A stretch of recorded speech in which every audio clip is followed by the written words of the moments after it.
Bonsoir, peuple de Dieu.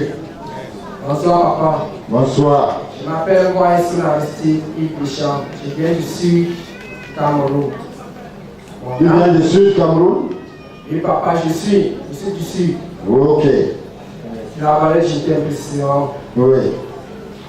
Je viens donc pour dévoiler les œuvres de la limitation dans ma famille.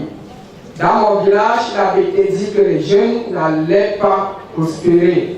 Si tu insistes, tu vas œuvrer pour ta destruction.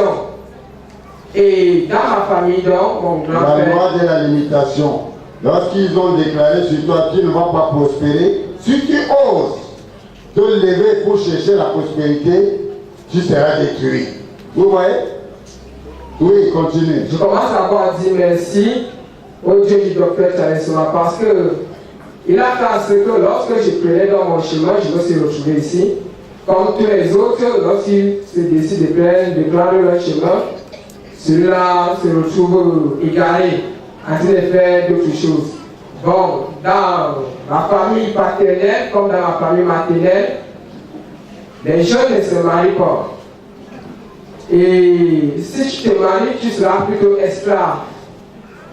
De l'endroit où tu vas aller en mariage si tu es une fille et si tu es un homme, tu ne feras absolument rien.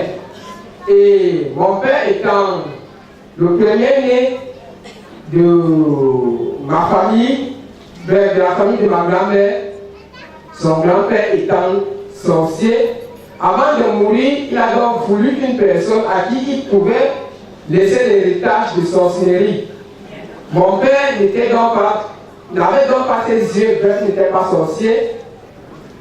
Il a donc déclaré des paroles dans la vie de ce dernier et il a pris dans toute la famille, il a livré en sorcellerie, puisqu'il n'avait personne pour prendre l'héritage. Maintenant, ce sont les gens les meilleurs qui s'occupent de cette famille. Ils font ce qu'ils veulent. Ils ont donc décidé que tous les jeunes qui naissent de cette famille vont subir la même souffrance qu'ils ont imposée à mon père.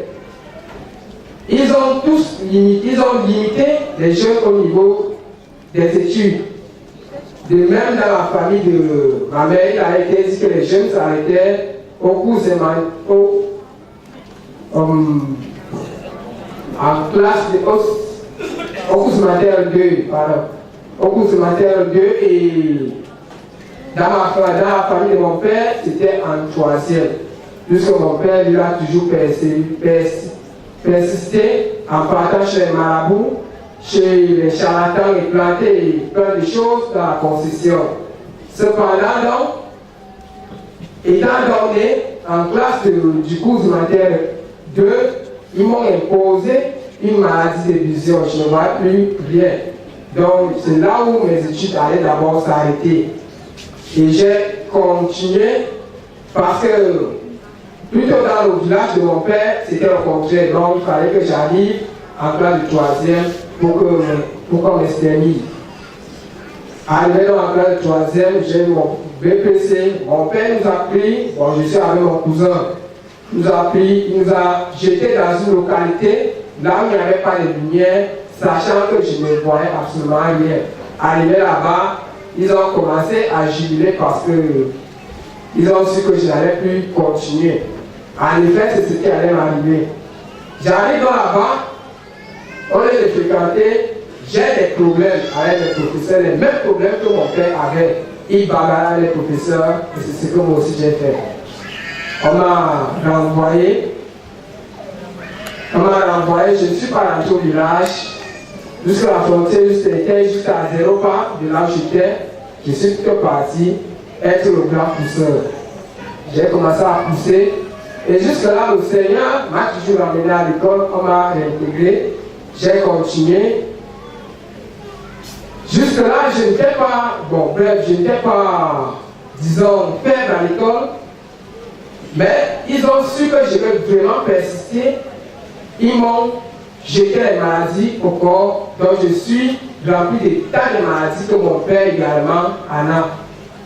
Et alors, à la veille de l'examen, on a fait une journée. Le lendemain, c'était pour aller défiler. Bon, j'ai eu donc un léger palu, je suis resté. Le lendemain, pour aller continuer l'examen, le principal a décidé que tout le monde qui n'était pas au défilé n'était pas, comme les blagues. Il nous a fait sortir et certains sont entrés, mais moi, c'est comme si il avait déjà été informé depuis longtemps. Alors, je suis resté toute cette épreuve, il a mis 0. Grâce à Dieu, avec ces 0 là, j'ai eu 9.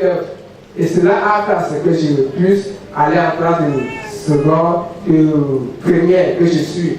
Et là, ils ne veulent pas toujours. Ils m'ont imposé des souffrances terribles. Mon père est en train de œuvrer pour ma destruction.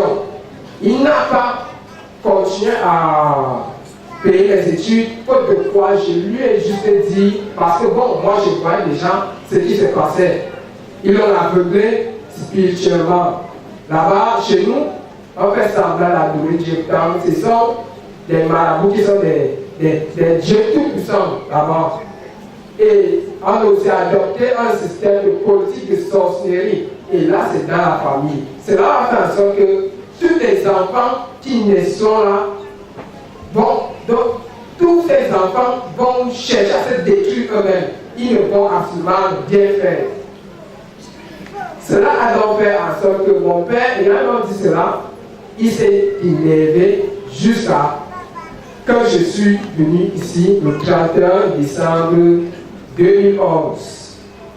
À cela, il n'a pas pu payer mes études. Il payait pour d'autres en cachette. Moi, j'étais là, j'entrais dans l'établissement et parfois même, je n'allais même pas. Il arrivait parfois que bon, je me décidais que bon, comme je n'ai pas d'argent, je fais un mois à la maison, je cherche mon argent, mon ami, mes frères et sœurs. Tous ces un mois là, si j'ai beaucoup, c'est 5 000. Si j'ai beaucoup, c'est 5 000. Et avec ces 5 000, les 5 000 viennent trouver des wagons de problèmes. Au point que je ne pourrais même pas résoudre un seul problème.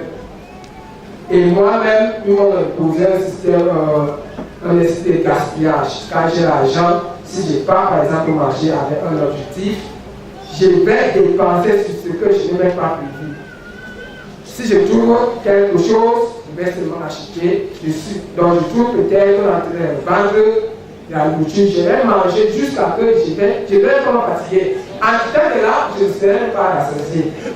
Si je fais même peut-être à la maison, je vais manger avant de sortir.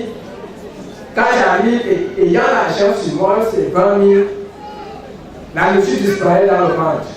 Je vais donc m'installer, je vais quitter d'ici, je vais pas de l'autre côté, je quitte, je vais. Ma vie a donc basculé ainsi parce que les 7 sorciers ont menti. Parce qu'en arrivant ici, je commence à trouver cette lumière que j'ai tant désirée au nom de Jésus. Et je sais que cela va continuer dans la puissance du Saint-Esprit. Dites Amen.